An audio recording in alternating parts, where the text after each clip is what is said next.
What up, my freaks? RuinusInsight here with part, I want to say 14 of my Total War Warhammer 3 Skulltaker Immortal Empires campaign.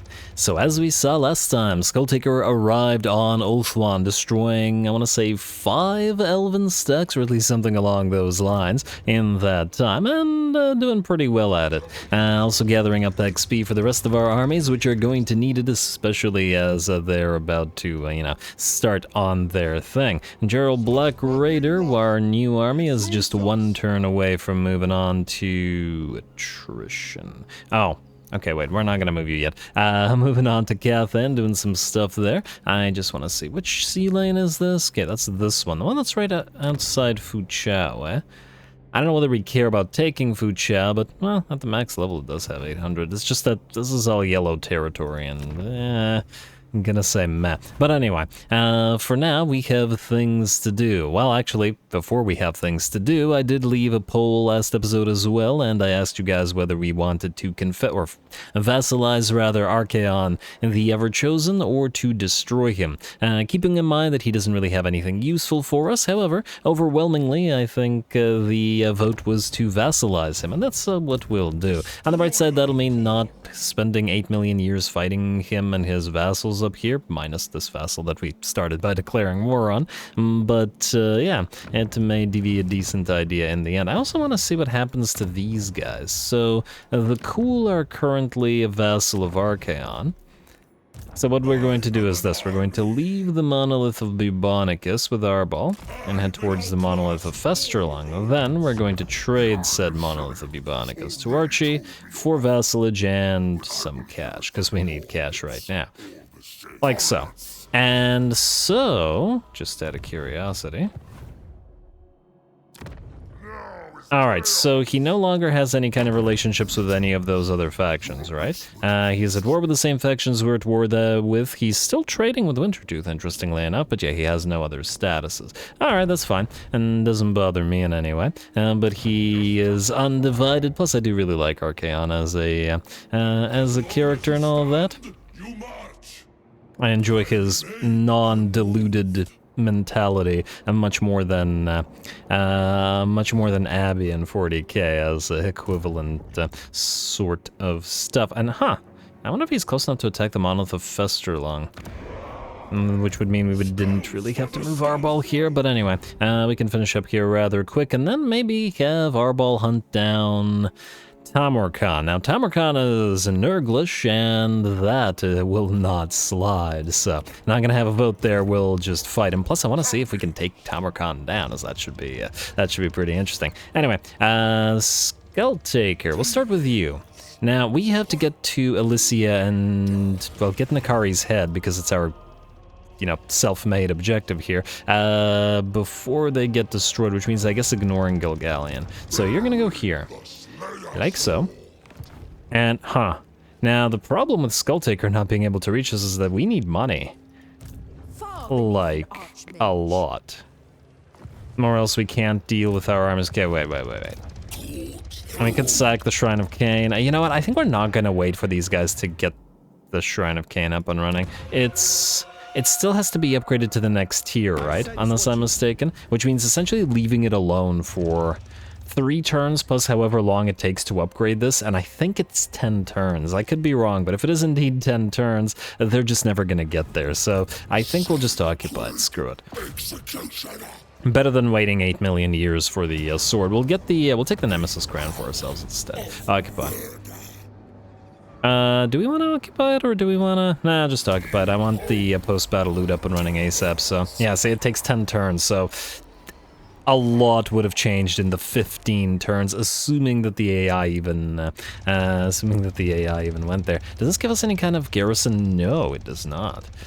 Well, that ain't great, but what can you do? We'll go for the Abandoned Shrine of the Widowmaker. Maybe not so much abandoned as desecrated, and we'll change to a mortal location because we want Well, we'll probably have to put some defenses up here. I still don't see the garrison being strong enough to defend against anything, but we'll see. Anyway, what else do we have here? Half-Deer and Nightbane. Ah, yes. You guys, it's time for you to land.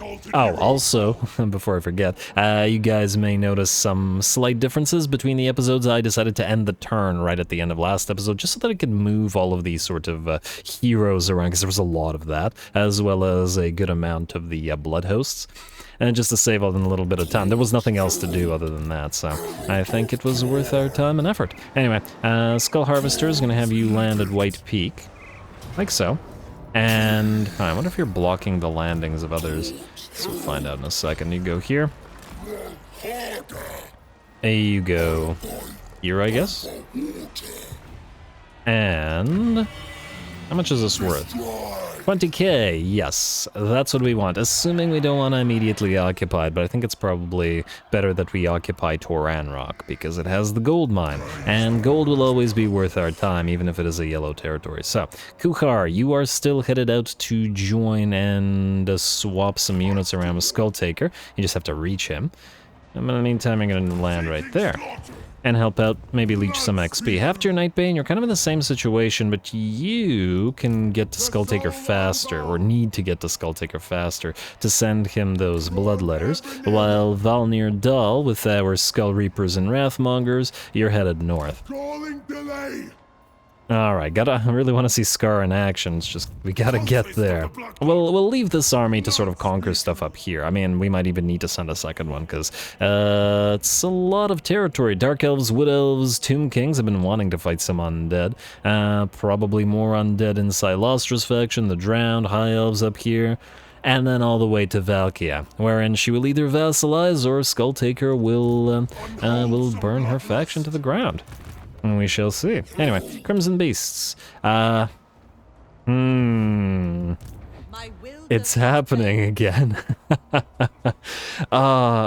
It's not possible, right? I mean, we took Zhao Ming, but he had half a stack, and his stack was damaged. I see that these guys are at full HP, and they have 4 crane gunners and who knows what else.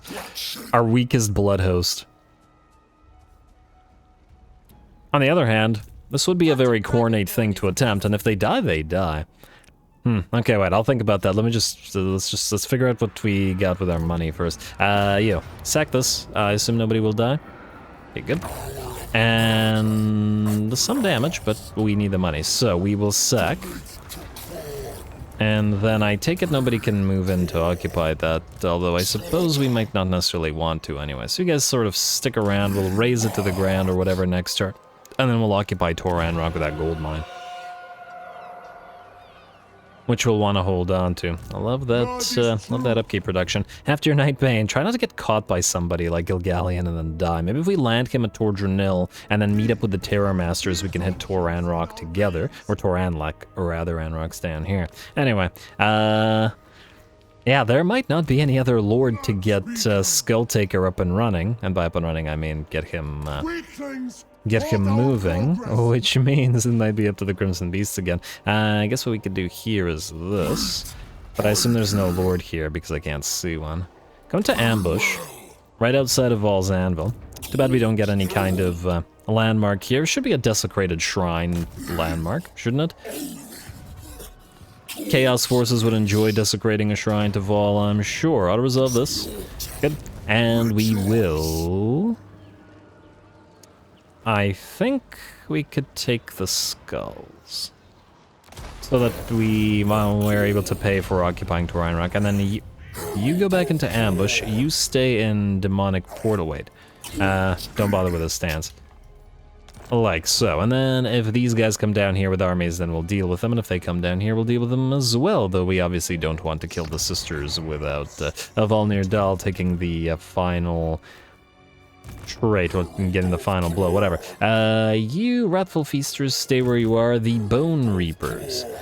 Now, what do we have here? Ooh. Okay, you're not going to be able to handle that. Certainly not. The problem is the Treekin. You don't have any kind of... And there's too many of them that we can see. We can see 3 at least. Meaning that's a bad idea. We haven't, and we get some defenses. He had too many range units. All right, we can ignore that then. What do we have here? Ooh, 18k. Okay, yeah, we'll sack Tor Anrok. And then we will... Let's see. Let's see if we can get this right. Do we risk auto-resolving this? I assume those two armies will... You know, okay, I'm gonna fast speed through this fight. Here's the thing. Those two armies will most likely attack us immediately after doing this, which is fine. Most likely this army will die just by virtue of the Treekin there, as they have magical attacks and we have no way to really damage them in this army. And just like the issue with the Rotting Leviathans. And this is why we want those Soul Grinders and those Bloodthirsters in these armies, so that we have something to deliver heavy damage to sort of tanky units. But alas, we don't have that here. So, we're still going to have to preserve the army as much as possible, so that when they do fight, they'll fight well. Alright. Gonna have to sacrifice the Blood Host, I'm sure. Alright, you guys stay there, or stay there. Both of you stay here, fire. Alright, you guys are group 1, you guys are group 2. You can keep on hiding, you can keep on hiding. 3, and then 4, and then... Huh, why aren't you hidden? Get back off a little bit. Alright, how we doing back here? And okay, it's gonna hit the trees. These guys have repositioned, and look, let's speed it up. Okay, you know what? Get closer, but not in range. No. Careful with that. Alright, and hello, we got some spearmen chasing us, but that works just fine for us. We can fire upon them at close range, where the accuracy is... Oh, wow, come on, you both miss. And fire. And back away. And fire. And... Alright, they're running now. Charge them for a few seconds, stay at max speed, and recover some of your skulls again, then back away, back away, back away, back away, back away. It's silly, but you gotta do what you gotta do. Turn off your attacks, then turn right back around, and get a single volley at least out, and then you fire at these archers. And then, oh, okay, the enemies are firing upon you. Move away, move away. We got one more volley available. Alright, you guys get ready to move on in. No, stop paying attention to you for 1 second. That's what I get. Alright, you, get ready to fire on this Lothern Seaguard unit, and then back away, and... Alright, that's the last of your ammunition. Doggos, get ready to move. Okay, don't run in a straight line, and by run I mean trundle. You guys charge, you guys charge, you guys charge, you guys charge, you guys charge, and we are looking good. Alright, smashy the blood shrines and stuff into the main line. Try to avoid any range fire best you can. Alright, and goes. Smash into those back lines as well. Just need to tie the enemy up until the bloodletters get here. Don't need to suffer too much damage, I hope. Alrighty, and Furies are gonna help chase. Well, actually, technically you don't need to help chase, but you can help with these archers. They're not gonna be a threat to you. And down you go, and down you go, and buff everybody up, and, well, I guess we don't have to control it, we could just watch it for the next few seconds. Ooh, you know what, wait, we need to turn off the automatic volleys on you guys. Alright, there we go. Probably gonna lose like a Fury or two, or a couple of doggos or whatever. Oh, we're good. Alright, and that way, the auto-resolve didn't kill off half our army. Which you gotta appreciate, because these guys will most likely be fighting to the death next turn. Alright, good enough. Alright, and okay, 0 losses, we're fine. Enemy really shouldn't have blobbed up like that. If they had spread out their archers by quite a bit more, they might have, well, at least dealt some casualties to us. Though I suppose any isolated units would have been caught by our doggos and our rushing shrines and whatnot. But either way, Bone Reaper is well done. You're gonna sack the place for... The other option would be... Well, I think the Blood Hosts can only raise weak Blood Hosts, and 18k. I mean, I guess we could put the theory to the test. Will they raise a weak Blood Host? Because then they might be able to fight off those guys. Because we now... Well, the weaker Blood Host would still have a Soul Grinder. It wouldn't have a Bloodthirster. You know, let's give it a try. I'd like to experiment. College all over again. Blood for the Blood God, go. And then stop moving. Oh, he didn't move. Alright, so what did we... Oh, of course, you're... gonna be too far away. Oh, game. Spent 20k on that. I thought they'd appear at least close enough to protect you. However, if these guys go for you, you might be able to back off and move together, so maybe it's not so bad. And with the Soul Grinder, I think these two can fight evenly. Although there are a lot of other armies here. Not to pay attention to who attacks you. Anyway, there was no Lord there, so unfortunately Skulltaker did not get the movement bonus. And I believe... Who are the Wrathful Feasters again? Oh, these guys. I believe that's all. First, you're still trying to join Skulltaker. Oh, in fact, you can reach him. Though I guess the question is... Do we pop him into your army? I mean, we have been getting rid of the regular bloodletters, so may as well do it. It's more XP, and I did want another one of these things in here. Sorry, regular bloodletters, the named ones are moving in shortly. You increase mobility, although, ooh, you're level 11, so you still have the ability to max it out, just gotta be careful. I also gotta give you items. So we have so many crowns of command, it's kind of silly. Increased mobility, that's the main thing. I'm not so sure whether we'll go for Icon of Slaughter this time, or well, actually no, we will go for Icon of Slaughter. I'm not so sure that we will go for the Locus of Wrath this time. Although we might. Potentially. Probably still will. Just so that they all have the same ability, just so that I don't get confused as to who has which. Anyway, you are going to get the kill because you need defenses, and the spell resistance is probably negligible, so go for Slaughter. Rest of that looks good. Alright, Skulltaker, you still can't move, but you can certainly try. Or, well, not you can try. Well, we have only one option once again, and ooh, minus 8.3k, damn. Can't even spend our money. But what can you do? We're already recruiting stuff, so it's not so bad. Give this a try, I guess. Let's see what's in here. Crimson Beasts. Decisive defeat, casualties high. And good lord, that's a lot of crane gunners. That might work in our favor. I still don't see winning this, though. The Jade Lancers are going to be a problem. The Lord, ew, level 11, and she does have Wall of Wind and Fire, and Dragon's Breath, and Foz Protection. And the Onyx Crowmen are actually the biggest problem, much more so than the Jade Lancers, because they have melee attack, or they have magical attacks, and they have pretty solid melee defenses as well. Ah, I didn't even know that Onyx Crowmen were tier 3. Were they always tier 3, or did they get a bump? Huh. Because Furies and all the other equivalents are tier 2, but I guess their stats are weaker? It's kind of curious. Is it because of the spotting they have? I wonder on what basis these guys tier 3. Anyway, I'm talking too much, go.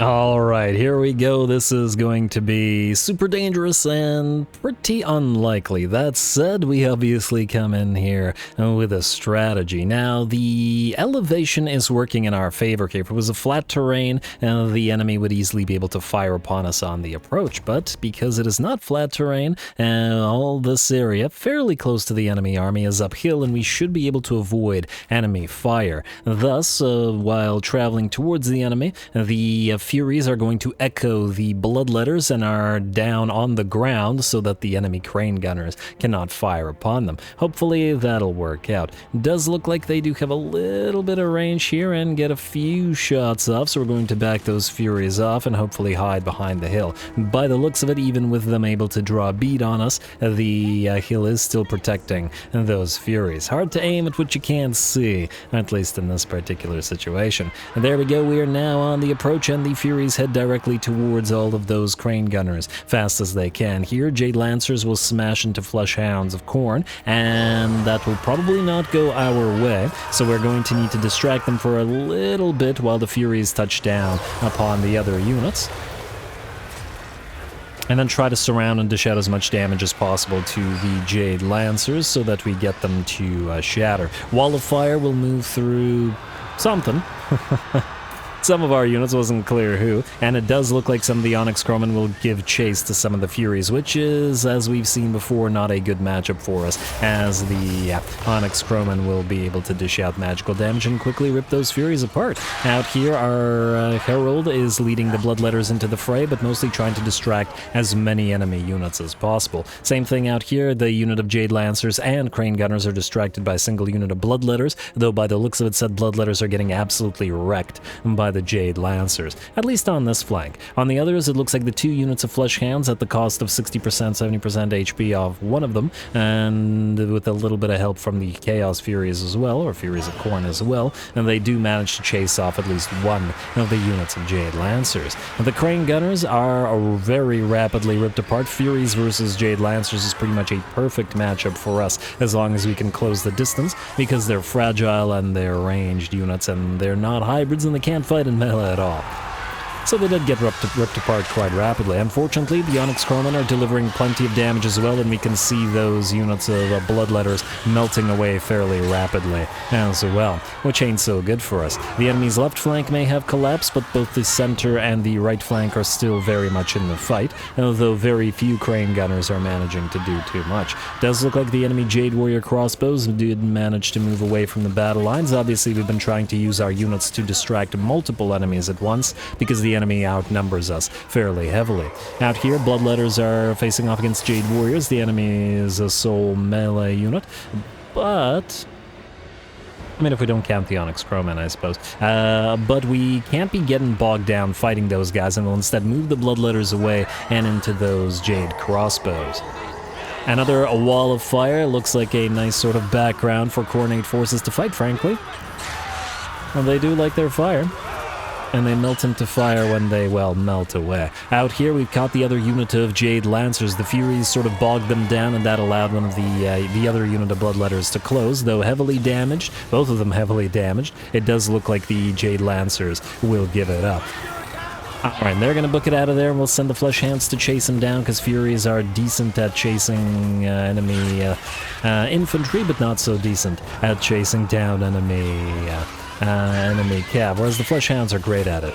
Alright, looks like the Jade Warriors and crossbows are still in the fight, same with the enemy Lord, but it looks like the Onyx Crowmen will at last melt away, and by the looks of it, with the fall of the Onyx Crowmen and the shattering of the last of the units, the battle is finally ours. It does look like the enemy Lord is massive speed on her steed, though, and I fear that we just won't be able to catch her. I'm not even sure how we could do that, which is a shame, but what can you do? At the very least, we still managed to pull off the victory, and that's really what Khorne wanted. Many a skull and much blood, etc.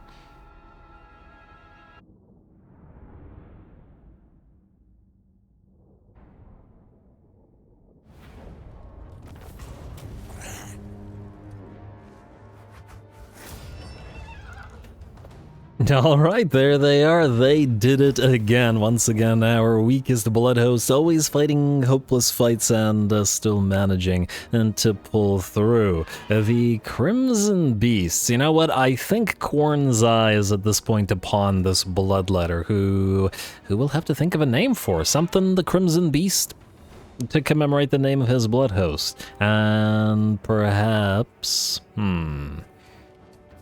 Yeah, we'll probably keep him as a Bloodletter. I was just wondering whether we should ascend him or not. I mean, it's a possibility as well, but I think he should be rewarded for his performance. Good job, little guy.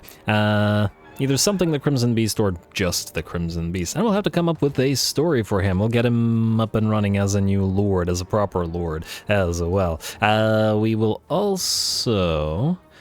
I mean, take the money. Frankly, let's face it, this blood host ain't lasting much longer, and I know I've said that like 10 times already, but it's not. So we'll offer his tribute. There's a bunch of armies nearby as well, so we probably can't escape. But this is definitely somebody that Khorne would probably revive, so... Back away into the water once more, at least for now. I imagine this guy's gonna chase you down and these guys will march stance to support, but we shall see. Well done. Well done indeed. And that, because the Lord didn't die, unfortunately did not give us the... Well, there was no way to catch the Lord, but all good. In a way, he did that for nothing.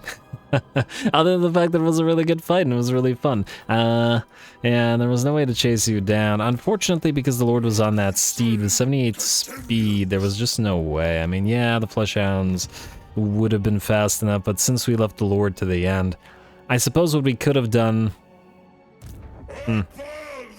I mean, I went into that thinking that we wouldn't win, and so if I played it a little bit differently, I could have maybe focused on the Lord specifically. Well, let's just hope that Alicia and Nakari survive. Oh no, Lewin, Grail Knights. Yeah, I think. Well, you know what? That wouldn't have done anything for us anyway. Even if we were able to move from here to here.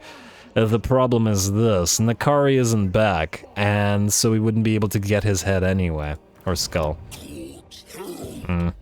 Oh well, what can you do? We'll see what happens next turn. Let's see if there's anything else to do. We have a few buildings that probably need to be built, but I think with the amount of money we're losing per turn right now, I think we're going to skip on that. I think I moved everybody. Double check real quick. Yeah, I think I moved everybody. All right, skip building upgrades, commandments available. Ice Rock Gorge. All right, fine, fair enough. Let's get you those Monuments of Rage and then the turn. Let's see what happens. Scarby. Yeah, you ready for that Confederation yet? Oh, we're still suffering from the Confederation debuff? Okay. The fact that he asked for an alliance probably means, oh, these guys will indeed attack the Bone Reapers. Let's see if this works. We're going to retreat, and then both of them will be able to fight together. That's a little bit better, though the enemy brought 4 armies instead of 2, and yeah, I don't see this happening. Still, 4 Treekin. The Eagles we can handle, although 1, 2, 3, 4 units of Eagles. I think those who watched Imric's campaign will know not to underestimate Eagles, but, well, obviously, even if these guys die, it still will be a glorious fight, so they deserve to fight. Go.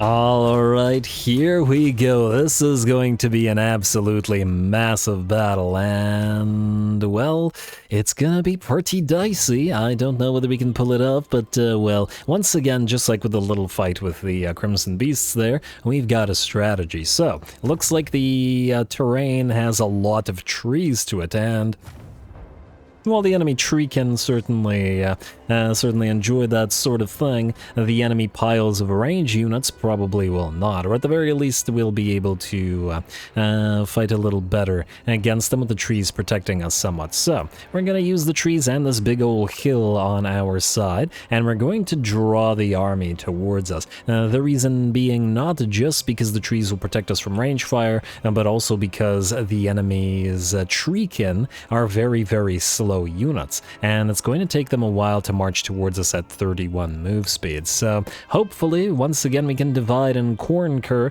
the enemy army, and we'll do so by trying to annoy them as much as possible with our skull cannons, as we like to do. Nice shot from the first skull cannon right into those spears and silver helms. Second one will send one send one guy flying, that guy in particular. But it does look like we are annoying at the very least the Silver Helms, who will attempt to give chase. And the idea is the same thing as we did when we fought the Lizards previously, where we lead them towards the hidden Fleshhounds and then surround and destroy them.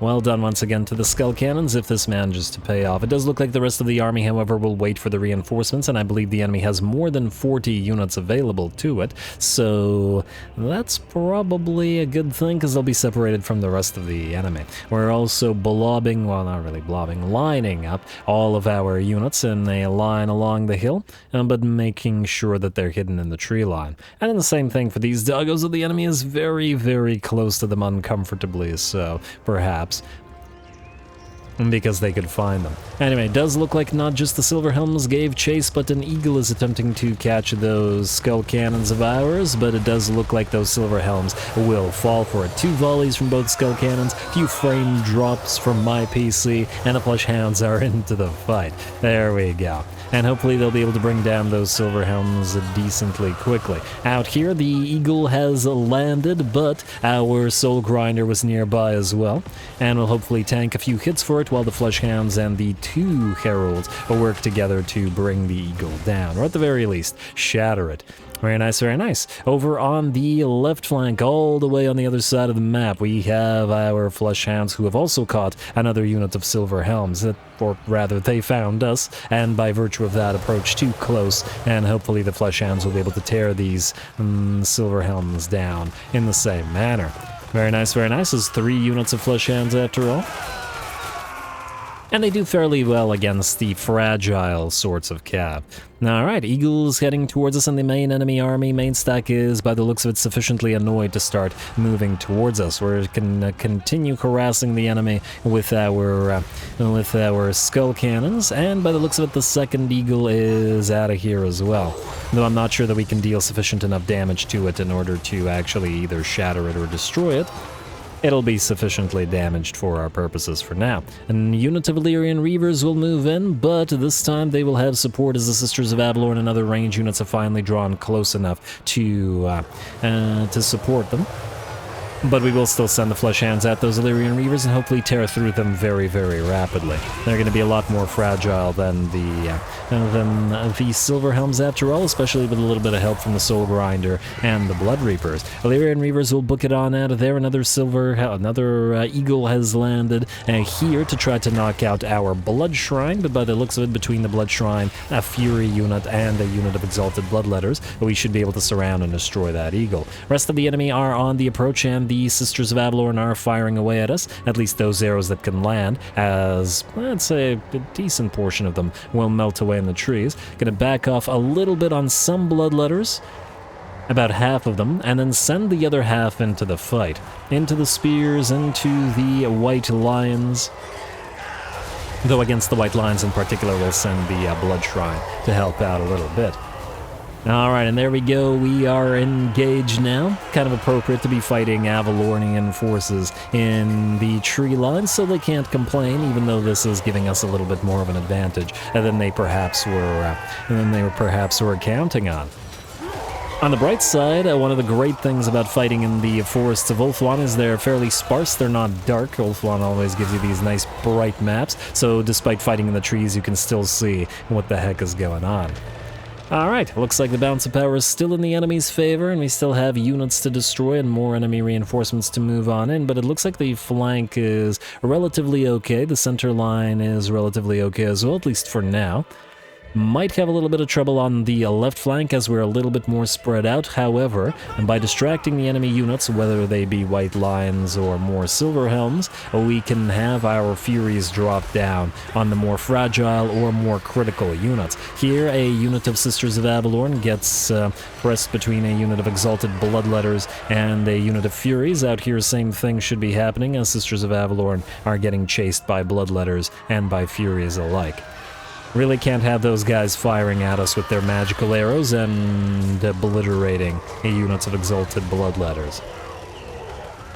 Fortunately, the Sisters of Avalorn aren't going to be on par melee fighters with the Exalted Bloodletters, so with the Furies essentially preventing their escape, we do manage to rip at least 2 or 3 of them apart reasonably quickly. Does look like some Treekin have arrived, and I'm sure they'll be able to dish out plenty of damage to the Exalted Bloodletters, so we do have to be careful about that portion of the fight. Bounce power remains in the enemy's favor, and the battle just keeps on going. Silver and Guard are exchanging surprisingly well with the Exalted Bloodletters here, taking about half of their HP. Kind of impressive. What are our stats at? Well, 54 melee defense, so not super surprising. Though I guess those guys have lost their martial prowess, so and their stats have dropped a little bit. Another unit of Treekin and another Blood Shrine to at least to some degree counter it, with hopefully the help of that Soul Grinder. Wow, what a fantastic looking battle, man. Just in terms of visuals alone, this one's been pretty tops for this campaign. Definitely up there.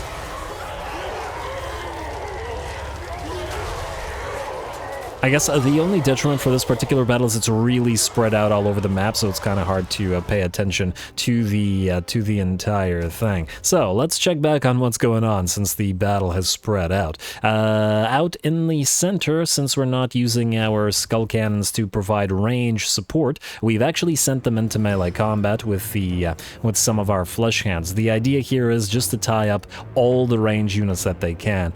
Sisters of Avalor, Lothran, Seaguard, Tiranoc Chariots, whatever, it doesn't really matter. The idea is just to engage them in melee. The skull cannons aren't going to kill them in melee, but they will hopefully keep them distracted and not firing on our main line. We've caught an Eagle Claw Bolt Thrower here and another Eagle Claw Bolt Thrower here with a couple of other units of Flesh Hounds. It looks like the enemy Prince is in trouble, the one that was leading the charge into the melee, and the Treekin have done some severe damage to one of the Exalted Bloodletters, but the enemy's left and right flanks have collapsed and only their center remains, though by the looks of it their center is still holding reasonably strong. Now this Prince, together with the Rangers, Elven Rangers, as well as the Treekin here, are taking quite the while to bring down. Still gotta appreciate it though. And the Bloodletters can continue, or Bloodletters, the Blood Shrines can continue spinning to win in the center of the enemy formation. Alright, both units are tired or exhausted at this point, I'm sure, as the battle's been going on for 10 minutes now. I mean, obviously, we sped through the sort of opening of the battle as we waited for 3 minutes for the armies to get cohesion. On the bright side, more units are moving into the center where all those range units were. The Fury's now done chasing those Sisters of Avalorn that were supporting the enemy's main line and have now moved to support against the other enemy units of range. Bounce power has at last shifted in our favor, though obviously the damage is severe, especially here in the center, where the Blood Shrines, together with the Exalted Bloodletters, attempt to hold off piles of Spears, Silver and Guard, and 2 units of Treekin. But doing so fairly well, I should say, especially since we were able to back that Soul Grinder away and leave the 2 Blood Reapers, or no, Heralds, to deal with it. Though by the looks of it, we didn't need to. The Soul Grinder chased around and killed off the enemy Prince, and with his fall, the enemy army will shatter. The 3 remaining Archmages will shatter as well. Oh, okay, 2 Archmages and a Princess will shatter as well, and the battle will be ours. Alright, that worked out reasonably well. Once again, the terrain played a big role in this. And I guess in this episode we're seeing a little bit more of the sort of tactical battles where we can't just, unga bunga run at the enemy straight up and just take their hits and destroy them, like a lot of battles do tend to be against easier armies. But, some battles you're going to have to work for, and those are the battles we play for.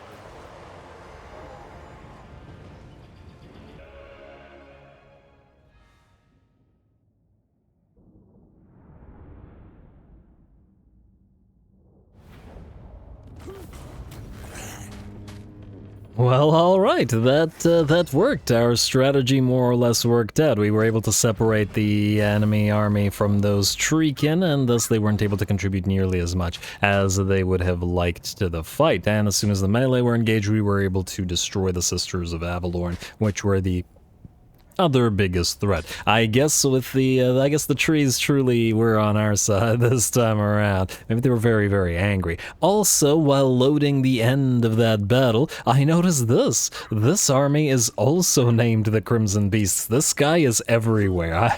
I'm gonna call it a sign because this is absolutely, he's definitely getting a legendary character status after this. We're gonna take the skulls, I guess. It's not a lot of replenishment, and it is a decent pile of skulls. We also got 28k of money for our trouble. Reap. Lovely. And there are a few remnants, and as long as we can catch one, that should be a little bit of extra bonus movement for... Oh, this guy's allied with the Seducers of Slaanesh. Yeah, bad choice, buddy, bad choice. Whoa, whoa, whoa, whoa, whoa, whoa, whoa. Oh, okay, the map turned around. I was like, Nakari. Oh, damn, Nakari's back, too. Well, there isn't anything we could do about that right now, but anyway.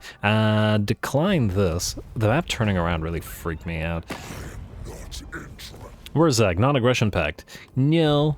Yeah. Once we get Scarby, we gotta fight somebody. Where's Zach? Bastion Nightbane. You want peace? You don't want to deal with our ball? Well, that's your problem. Alright, so... Okay, first of all, map read... Oh!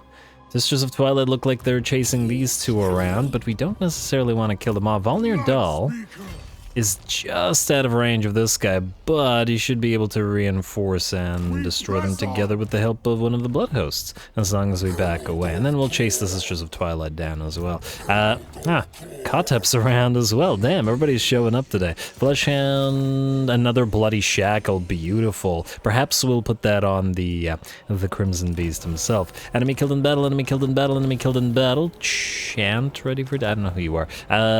Blood host just got that power up. Nemesis Crown, Sylvania. Looks like we gotta go after Vlad, because, well, Skulltaker want.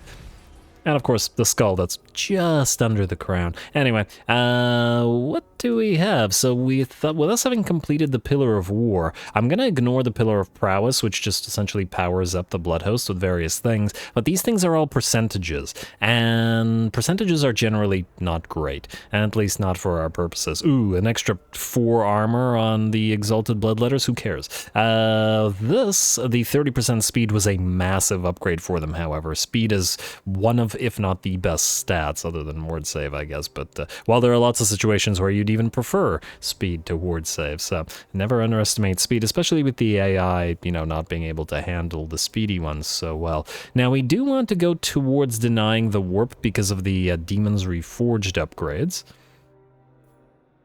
This stuff I don't think I care about. Yeah, I mean, there's the Blood Hosts will be led by Exalted Bloodthirsters, which is fine, but I'm not so certain that we need to go through it. The other thing is Exist Always, upkeep production by 8, and that's universal, which is pretty darn nice. This gives us, more hero capacity of various kinds. You know what? I do like that. I think we're gonna go through this line. 19 turns. Okay, we really need to get some more tech, as in we need to have Skulltaker hunt down some jerks who will give us additional tech. And where are you going, Gilgallion? Well, that's interesting. Alright, anyway. Oh, Nakari, you survived. Oh, you poor thing. I feel somewhat bad for you. Ha, I wasn't expecting that. Wait. We need to do this right. We need to go here, and we need to go back to Torakar. Okay, wait. I'll figure this out. Shut up. I guess we'll go for Elysia. We have to prioritize Nakari's head, and frankly, the defenders are basically non-existent, but I want Skulltaker to duel him and see how he does. Yeah. No fire resistance, it's just Tyrion's made me paranoid. Half-Deer Nightbane, we're gonna have to deal with you. Alright, let's do at least a little bit of admin, because, you know, separate it out a little bit. Now, Hellcroft Hellcaster, really? I like that. Alright, you're moving here, and then Sigvulf Orbreaker. Now you... What are you? Good. You're going this way. We need more cultists. Hey, we got Maimer, we got Strategist, and we got Aggressive. I particularly like those. Sigvulf, that Bludgeonous Slaughterer, you're supposed to join Volnir Dahl, so I guess you're... Oh, why did I sail you out that way? I think he was just following Hellcroft. Which is fine. Go join Volnir Dahl. You guys will do your thing in a second. Let's continue the admin for now. Cultists. Okay, you cultists are still looking around for more of Kairos' stuff, because we still have to deal with him. Alright. And I don't see any armies of him, but I mean, for all we know, there's one right there, just outside of our viewing distance in the fog. Just like Zinch do, that sort of thing. Looks like Archie is indeed moving to the Monolith of Festerlung. I guess we could let him have it, or wait, is it worth anything? 6,000 sack value. Sack it. Free XP and stuff for Arbol. And sack. We'll need the XP. I mean, 10,000 gold per turn. I mean, what happened? We weren't losing that much. All right, and I guess time for Arbol to head down to Tamarkan. We will, however, want to go in demonic portal stance, regardless of the loss of mana, because we want to keep recruiting. At least while we're here. And what we, well, Arbol wants to use Chosen, so I guess we'll get rid of the Khorne Gores for now. And get him a couple more Chosen with Fields. And I take it, yeah, Knights take 2 turns, so we won't do that for him yet.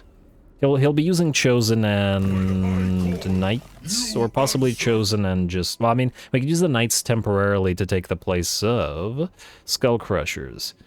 So he has the buffs for Chaos Warriors, Chosen, Chaos Knights, and Skull Crushers. Yeah, those are the things that he buffs, and so he'll use them. The other guy with our other sort of mortal followers, we're going to change this army up a little bit and give it some artillery and make it a little bit more mixed, as opposed to Arbol, because obviously you're not going to get nearly the same kind of buffs.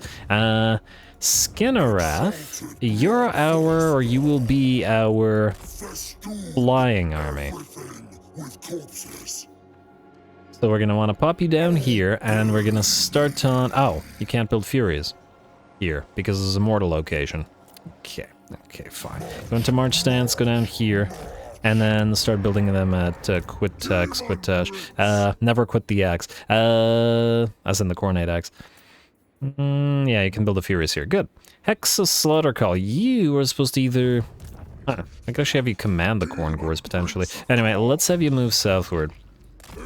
You're going to command an army down there, the army that is currently being built, and it's going to take a little bit of time to get you there, but we're working on it. Right, how many more turns do we have of Bread and Bloodshed? Okay, 1 turn, meaning we need to use it as much as possible, which means we're going to say go 1, 2, 3, 4 Slaughter Brutes. I just want to max out so that we get the maximum amount of ranks on these guys. 4 Slaughter Brutes and as many Blood Beasts as will fit. There we go. They're not all going in the same army, don't worry. Oh. Huh. Actually, I just had another thought. Let us do... 1 second. I need to check Skyla for a second. So he has... Charge bonus and glorious charge for Minotaurs, Spawn, and Blood Beasts. Oh, he doesn't actually buff Slaughter Brutes. We can use, I guess, the Minotaurs as the main line, because they're going to be a little bit tankier than the Blood Beasts are due to their increased armor. When they actually have slightly lower melee defense, but nearly twice as much armor is pretty big, and they have more HP. Yeah. So I guess the army will need anti-large, so what we'll do is we'll go for Great Weapon Minotaurs. I guess more Great Weapon Minotaurs. And they hit harder, but yeah, it's the anti-large we'll want them for, because the Blood Beast will deal with the infantry, so we'll do 4 of those and Blood Beasts. And that's not nearly enough Blood Beasts, unfortunately, but we don't have room for them. Unless... I don't know, you, I guess it doesn't really matter who. We'll take you, and then we'll grab these 3 Minotaurs that are already complete, and then we'll get 3 more Blood Beasts. There we go. Alright, you're gonna be recruiting for a while, sir. Enjoy. Alright, now after that's done, we'll do a little bit of fighting. So, we're gonna declare war on Nikari, who is currently allied with clans Scryer and the Dreadfleet. Would either one of them be brave enough? I mean, I guess we could also join the war. Who can we ask? We can ask Karka's son to join the war. Dark are these times, and dark Money? 1,000 gold. Not really all that worth it, is it? We could probably do it anyway. It kind of amuses me to make a deal with these guys. Only to, you know, kill them later, obviously. Anyway, Skulltaker, you're gonna fight Nikari in a little bit of a duel, and then right after, a much more threatening army in Lewin's right there. So, we'll fight this. Go.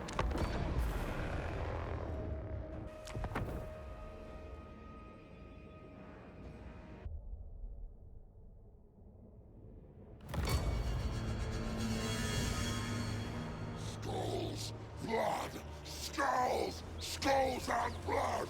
Blood and skulls! Skulls! Alrighty, here we go. The skull of every exalted greater demon is Skulltaker's to claim, so that Khorne and his ascendancy is assured. And Nakari is next on the menu, and oh wow, he's level 39. Man, he's been fighting for... Man, I don't even think I've... Maybe not ever, but it's very rare for me to have seen a lord with... or an AI lord with that many levels. Kind of impressive. Kind of impressive. What's not impressive is that Nakari took one look at Skulltaker and moved away rather than fighting him directly. And instead sent a bunch of Furies and other stuff to fight. Well, what are you gonna do? The rest of our army will simply move towards the enemy army. We'll bombard them a little bit with the Hellforged Bellowers, and hopefully Nakari will, you know, be forced into a fight with Skulltaker eventually. Level 39, once again, impressive. And here comes another volley from the Hellforged Bellowers. I'm purposely not firing where Skulltaker is fighting, because once again, I don't like to take advantage of the AI being dumb and blobbing up like that. Out here, we have Khorne waiting with his Fleshhounds over Vanguard deployed. And of course, our Fleshhounds, thanks to Best Boy here, Cripple Pets, all have stock as well, so they'll be able to move out and smash into the enemy lines. Though I do think that Khorne should provide a little bit more in the way of buffs than he does. His buffs aren't anything crazy. Yeah, he gives them stock and whatever, but it's nice. But I feel like for the ultimate Fleshhound, he should do a little bit more. I feel like he should give Fleshhounds Devastating Charge. He gives himself Devastating Charge, but not the rest of the Fleshhounds. Anyway, over on the left flank, wherein our Blood Crushers are, they have found a couple of units of Marauders of Slaanesh, or Hellstriders of Slaanesh, and very, very rapidly rip them both apart. Of course, the Blood Beast and Skylar are there as well, and the main line is finally beginning to connect. It's now almost weird to see the regular non-blade glowing bloodletters, since our blood hosts now have the glowing swords and we have the regular ones here. But soon, the units with our exalted bloodletters are coming. The thing with Skulltaker is you can't stop killing, you can't stop taking stuff. And thus the main issue is that that has been difficult to retrofit, and we obviously... Ooh, nice headbutt from Kulturan there. We obviously can't just have him sit there and, you know, build forces via global recruitment. Anyway, I ordered Skulltaker to move from here towards Nakari. Unfortunately, Nakari has that Whispers of Something ability that forces anybody near him into Rampage. The unfortunate aspect of that is Skulltaker turned. You saw that sort of like 90-degree turn as he was moving towards Nakari, and the same thing with Khorne, and moved towards other units as well. All we can do is hope that the Rampage will cause Skulltaker to go for Nakari instead of somebody else. Come on. We even stopped him in his... Oh, Rampage, what are you doing? And see... He'll move away from Nakari and then he'll stop rampaging, then we order him back and then he'll run elsewhere. Well, what are you going to do? At least looks like Khorne got a few hits on Nakari. But for now, he's just fighting the Hellforged host. Getting kills, though. 44 kills to his name. Very, very nice. And by the looks of it, he wants to drop a few spells on us. He's going to pop the big one. Bombardment right on top of a massive blob of our units. Fortunately, though, we have the spell resistance. 70% on our units of bloodletters, and I think like 100% on the Fleshhounds. So it's a bombardment. This would be a fantastic move by the AI into this big blob if we didn't have the kind of resistances that we do. Khorne still fighting Nakari and unable to move away because of the rampage. A little bit of help from another rampaging Blood Reaper. And Nakari's down to about a third of its HP. Skulltaker's out here going to try to move away again. Every time we get close to Nakari, the rampage is just causing us to move. The rest of his army has been destroyed, and frankly, the rest of his army wasn't anything to write home about anyway.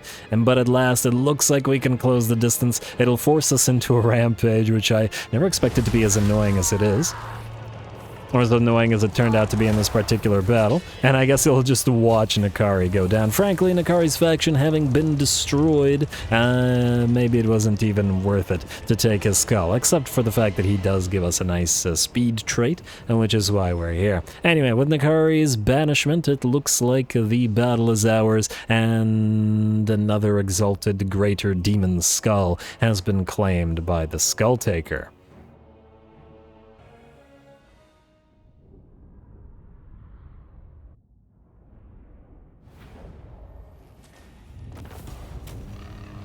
Man, sometimes that rampage thing really doesn't want to listen to you, but, well, at least we managed to get Nakari at the end there, but, yikes. Just constantly running away from him. It's so bizarre. You get close enough to rampage or into his sort of rampage-causing zone, and then start rampaging, but then move away from him? How's that work? Anyway, Helm of Discord and decent amount of cash for us, and at least Khaine got to fight Nakari for a fairly a long time, and Skulltaker still managed to get 11k damage, so fairly solid. In fact, on par with the Heralds of Khorne's Fury, which probably did the most damage other than the Hellforged Bellowers, so it does make sense. Alright, Nakari's head, that's 2 out of 4 now, lovely. Well, I mean, 2 out of 3 if we don't count Scarbrand, and I'm not sure whether we will or we won't. Now, what's the best way to do this? We should occupy this place, shouldn't we? Yes, okay, wait. We will sack for the replenishment and the money, which will still... okay. Still give us enough movement range. Then we are going to occupy, despite the fact that it's going to take our movement range, but because we want the port here. Icon of Endless War? Swell. There we go. That's what we're in. Oh, and that's not only speed, it's also character experience gain plus 7 faction wide. Yes, please. Even more experience spam. I like it. Also, we do have a Skull Throne thingy available. Is there anything that we really need? I mean, we could pop the income from post-battle loot. Frankly, maybe I should have done that first, but, well, we're moving. Pop the post-battle loot. We need the money. 10k per turn is pretty steep, and we're still recruiting, and recruiting some real expensive stuff as well. Alright, Gorby's Chariot for Fator Morspig. I don't think that's one of you guys. This doesn't sound like it, so we're gonna ignore it. Helm of Discord, and ooh, Khaine continues to level up. Just the 1 level for now, but let's get Best Boy some... more points into his melee capabilities. Alright, then. We're gonna occupy Elysia. Like so. At the cost of skulls. And Seducers of Slaanesh destroyed. Khorne once again. Huh. A question for you guys. If you destroy all the other factions belonging to the gods, does the one remaining god permanently have Khorne, like, Ascendant, or no? Or does it still swap around? I would like to know that. Either way, who are you friends with? With the Empire, the Wood Elves, and this and that, and yeah, whatever. We'll probably be fighting all of them eventually. Declare war. And they'll all join, and we'll all join. Ooh, yes, cause the wars all over the place. Just as Khorne would have wanted. Okay, so it looks like Lewin will run. However, does that matter? We should be able to recover our movement via killing off another lord, and there are lords here, which we should be able to auto-resolve. So, go here, and then kill off this one. A quick little auto-resolve. Like, really? Really? Game? Really? Do I want to deal with this? If it's killing off one, yeah, whatever. I don't want to deal with it. Really? And half HP from our soul grinder? Oh, game. Game. Why you do this? Teensy bit of healing, I guess. Alright, that. Hey, another Khornate mutant. And the Eternal Blade. That's pretty solid buff-wise. It's only for 21 seconds, but I'll let you do a lot of damage. Let's pop that Khornate mutant on the new guy, I guess. I already have a Khornate mutant. Who doesn't have a Khornate mutant? For the love of... Do you have a Khornate mutant? Now you have a Khornate Zealot. That's not a Khornate mutant. They're different. Alright, and wait, our Confederation thing is up now. Yes, yes, yes, yes, yes. Okay. Scarbrand. Let's chat. Minus 65, eh? He's still doing okay. Just gonna have to keep track of him. He'll lose his armies eventually, doing something stupid as the AI has a tendency to do, and that's when we'll get him. This one will get him. Anyway, I still want Lewin, and he has bonuses for... Ooh. Tharian's right beside him. Ooh, we're at 800 champion assassins. Oh, alright, wait. Skulls. We could bump up the Demon's Reform. I really would like the tier 3 of this, because Skulltaker's army is replenished after defeating a Lord. That would be fantastic. Summons a Blood Host after defeating a Lord would be fantastic as well. Frankly, it's worth more than all of these other upgrades. And I think we're just going to ignore those. Yeah, let's pop the... All Blood Hosts are replenished by 20% after defeating a Lord. What's more important? I would like for Skulltaker never to have to heal and to be able to auto-resolve, so I think Skulltaker's army is fully replenished is probably better. Wait, summons a Blood Host after defeating a Lord. It doesn't say for faction leader. Are you telling me that it's anywhere and everywhere? Because that would be crazy. Huh. Maybe this one is the better one after all. I mean, we'll get them both. Anyway, let's empower this. We'll try the Blood Host thing out. Skulltaker. After Lewin. Grail Knights. That's what I like to see. And we are still damaged. Oh, that's going to be quite difficult, I'm sure. Let's level up. I'm still gonna go for Locus of Wrath. Foe Seeker and Spell Resistance probably don't need it. I'm gonna say Murder for a little bit of extra HP. Gonna have to be careful about Lewin or the Grail Knights assassinating any of those units. Lots of magical damage to be wary of. Skulltaker. Another skull for you, bud. And Pyrrhic Victory. Yes, that's what I like to see. One more fight this episode. Probably shouldn't be doing this right now in the sense that we're out of time, but in the sense that I want to do this, it's too bad.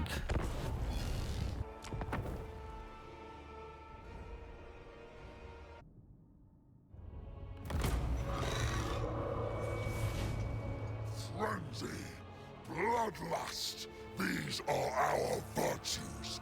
Now fly at the foe, show Khorne your honor! Alrighty, while we may not be directly on Oath 1, this is an elven island, and we should be... Hey, that's the the smiley face island. Well, at least Khorne's happy. Yay. Anyway, Khorne is smiling down upon us as I speak, I'm sure. Anyway, Grail Knights, Lewin and his army, let's see how they do here. Though it looks like the Knights of the Realm will be the braver ones and try to chase down that Hellforged Bellowers, that's the name of the unit. Unfortunately for said knights, they're going to get absolutely obliterated here, as these are mere Knights of the Realm and the Blood Crushers will surround and destroy them. That said, it does look like the enemy will move the Grail Knights in at last, and with one swing of his sword, it looks like Skulltaker... No, those are Knights Errant. I was like, wait a second, they look different. Looks like Skulltaker does manage to bring 3 Knights Errant down. They try to escape together with the Knights of the Realm, and we stop them in their tracks using Skyla's rampage-causing ability. Take a page out of Nakari's book. Alright, and it looks like the Knights Errant and the Knights of the Realm are done for. I guess the Grail Knights are either more cowardly or more disciplined as they waited to charge on in. But it looks like at last they are ready, and it'll be our fast movers versus theirs. Karanak is also leading the Flesh Hands around, the Spine Snappers there towards the Mounted Yeoman Archers, though it looks like the rest of the enemy army is still sitting there. I guess because ours is sitting there as well, just out of range of the enemy trebuchets, which are attempting to move closer towards us. We're gonna have to go for the Grail Knights though. Nice punch from Skyla. Though he does get a couple of lances to the face and torso, he does look like he can manage... Okay, now he does bring down 3 Grail Knights with a couple of blows, and those attacks are fast. And there we are. Skulltaker's in here as well. He calls for Lewin, but it looks like more Grail Knights show up instead, but that's just fine by us. It's Grail Knights versus Blood Crushers and Blood Beasts. Who will carry the day? Enemies got their magical damage on them, and regeneration as well, but, well, it doesn't look like they're going to be able to regenerate from death, or at least not this time. And there's another explosion ability from Skulltaker. No, not Skulltaker, from Skyla.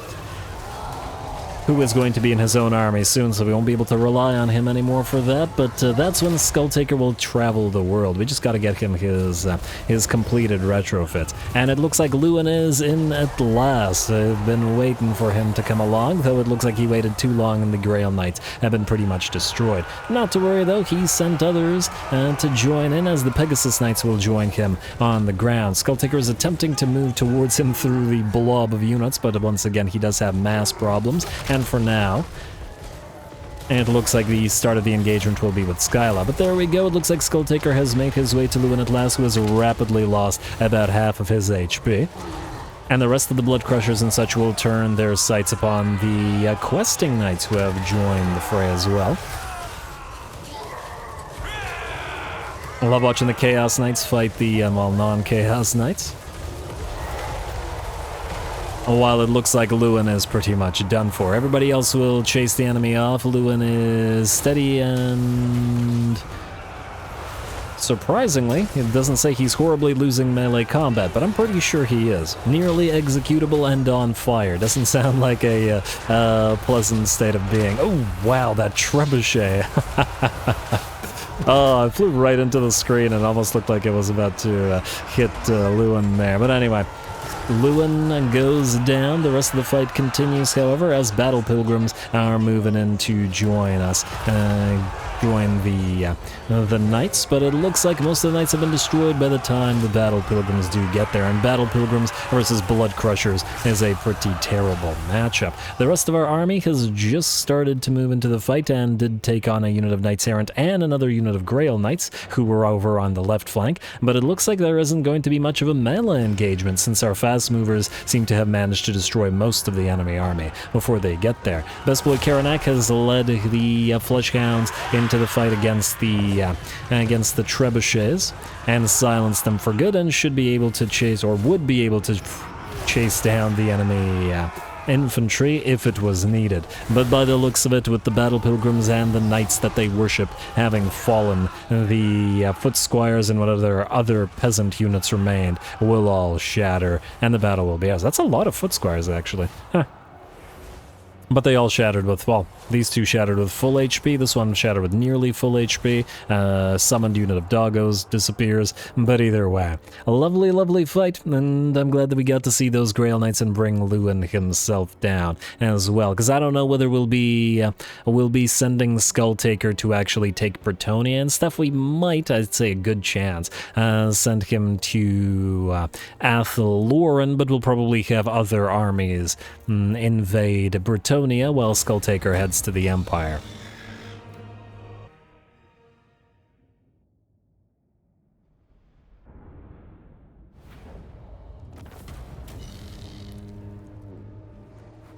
Alrighty, there it is. That Cloak of Skulls is probably weighing Skulltaker down so much at this point that he can barely move, or Cool Tyrann's just really, really tired. But anyway, looks like the enemy army was not able to do a crazy amount of damage. Of course, we still had the Grail Knights who were threatening us, but it looks like the Heralds of Khorne's Fury and the other Blood Crushers came out on top, especially with our single entities helping them out. And by single entities, I mostly mean Skyla and Skulltaker, as the Blood Reapers were there together with those Bloodletters. Lovely. 135 kills on the Brutes of Ferocity. Once again, very solid.